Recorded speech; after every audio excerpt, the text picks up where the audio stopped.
ಧನುರಾಶಿ, ದೀರ್ಘಕಾಲದ ಆರೋಗ್ಯ ಸಮಸ್ಯೆ ಮತ್ತೆ ಮತ್ತೆ ನಿಮಗೆ ಕಾಡುವಂಥದ್ದಾಗಬಹುದು.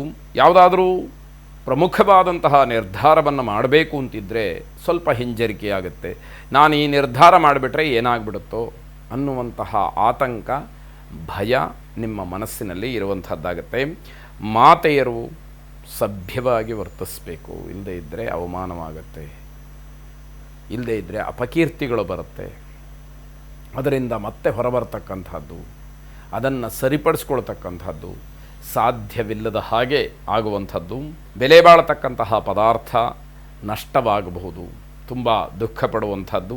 ಮನೆಗೆ ಸಂಬಂಧಿಕರು ಬರ್ತಾರೆ, ಸಂತೋಷವಾಗಿ ಇರಬೇಕಾದಂತಹ ಸಮಯ ನಿಮಗೆ ಬೇರೆ ಯಾವುದೋ ಘಟನೆಯಿಂದ ಹಾಳಾಗತ್ತೆ ಅನ್ನುವಂಥದ್ದು. ನಿಮಗಿರತಕ್ಕಂತಹ ಸ್ಥಾನ, ಮಾನ, ಹೆಸರು ಇದ್ಯಾವುದೂ ಕೂಡ ದುರುಪಯೋಗ ಆಗಬಾರದು ಅನ್ನುವಂಥದ್ದು. ಭಗವತಿ ದುರ್ಗೆಯನ್ನು ಪ್ರಾರ್ಥನೆ ಮಾಡಿ, ನೀಲಿ ಬಣ್ಣದ ಹೂಗಳಿಂದ ಅರ್ಚನೆ ಮಾಡಿ ಶುಭವಾಗಿ. ಮಕರ ರಾಶಿ, ವ್ಯಾಪಾರ ವ್ಯವಹಾರಾದಿಗಳಲ್ಲಿ ತುಂಬ ಶ್ರಮ ಪಡಬೇಕಾದಂತಹ ದಿವಸ ಇದು. ಸಾಧಾರಣಕ್ಕೆ ಎಲ್ಲ ಅನುಕೂಲತೆಗಳು ಆಗತ್ತೆ ಅಂತ ಹೇಳಿ ಅಂದ್ಕೊಂಡಿದ್ದರೆ ಅದು ಭ್ರಮೆಯಾಗತ್ತೆ. ಗಮನ ಇರಲಿ.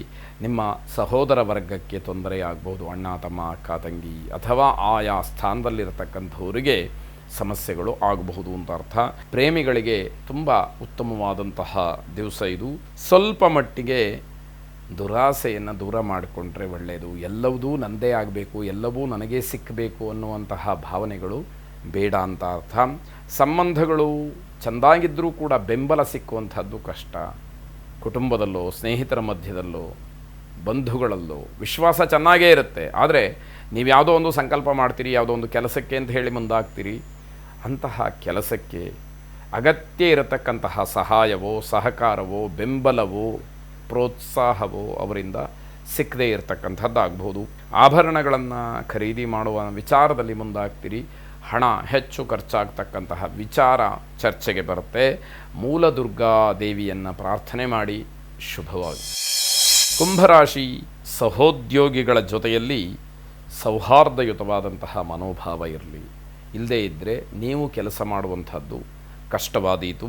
ಆಸ್ತಿಯ ವಿವಾದ ಇದ್ದರೂ ಕೂಡ ಇವತ್ತು ಸ್ವಲ್ಪ ಮಟ್ಟಿಗೆ ಬಗೆಹರಿಯುತ್ತೇನೋ ಅನ್ನುವಂತಹ ಸೂಚನೆಗಳಿದೆ.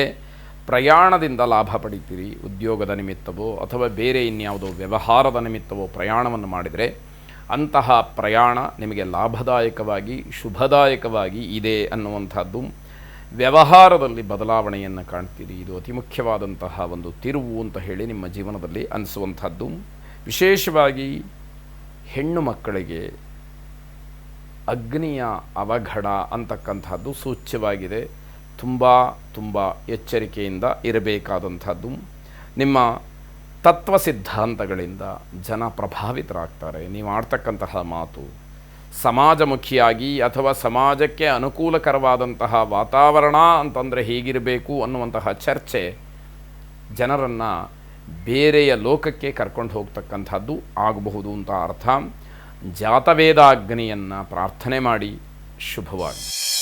ಕೊನೆಯದಾಗಿ ಮೀನರಾಶಿ, ನಿಮ್ಮ ಖುಷಿಗೋಸ್ಕರವಾಗಿ ಹಣವನ್ನು ಖರ್ಚು ಮಾಡ್ತೀರಿ. ನಿಮಗೆ ಯಾವುದು ಸಂತೋಷವನ್ನು ಕೊಡುತ್ತೋ ಆ ವಿಚಾರಕ್ಕೆ ಹಣ ಖರ್ಚು ಮಾಡೋದರಲ್ಲಿ ಮುಂದಾಗ್ತೀರಿ ಅಂತ ಅರ್ಥ. ಜನರಿಗೆ ನಿಮ್ಮ ಬಗ್ಗೆ ಉತ್ತಮವಾದಂತಹ ಅಭಿಪ್ರಾಯ ಇರುವ ಹಾಗೆ ನೀವು ಅದನ್ನು ಉಳಿಸ್ಕೊಳ್ತೀರಿ ಅಂತ ಅರ್ಥ. ನಿಮ್ಮ ಕೆಲಸದಲ್ಲಿ, ಉದ್ಯೋಗದಲ್ಲಿ ಗುರಿ ಸಾಧನೆಗೆ ಅವಕಾಶಗಳು ಹೆಚ್ಚಾಗುತ್ತೆ. ನೀವು ಅದನ್ನು ಸಾಧಿಸಿ ತೋರಿಸ್ತೀರಿ ಅನ್ನುವಂಥದ್ದು. ಹಿರಿಯ ಸಹೋದರರು, ಬಂಧುಗಳ ಮಧ್ಯದಲ್ಲಿ ವೈಮನಸ್ಯ ಕಾಡಬಹುದು. ಅಣ್ಣ ತಮ್ಮಂದರ ಮಧ್ಯದಲ್ಲಿ, ಅಕ್ಕ ತಂಗಿರು, ಬಂಧುಗಳು, ನೆಂಟರಿಷ್ಟರ ಮಧ್ಯದಲ್ಲಿ ಏನೋ ವೈಮನಸ್ಯ, ಹೇಳಿದಂತಹ ಮಾತಿನ ಬಗ್ಗೆ ವಿರೋಧ ವ್ಯಕ್ತಪಡಿಸ್ತಕ್ಕಂಥದ್ದು. ಹೀಗೆಲ್ಲ ಕೋಪತಾಪಗಳಿಂದ ಒಂದಷ್ಟು ಮಾನಸಿಕವಾದಂತಹ ಹಿಂಸೆಗೆ, ಮನಸ್ತಾಪಕ್ಕೆ ಅದು ಕಾರಣವಾಗುತ್ತೆ ಎನ್ನುವಂಥದ್ದು. ಕೆಲಸ ಕಾರ್ಯಗಳಲ್ಲಿ ತುಂಬ ಉತ್ಸಾಹವನ್ನು ಹೊಂದಿರ್ತೀರಿ. ವ್ಯಾಪಾರ ವ್ಯವಹಾರಾದಿಗಳಲ್ಲಿ ಲಾಭ ಹೆಚ್ಚಾಗಿರತಕ್ಕಂಥದ್ದು. ಕುಲದೇವತಾ ಪ್ರಾರ್ಥನೆಯನ್ನು ವಿಶೇಷವಾಗಿ ಮಾಡಿ ಶುಭವಾಗಿ.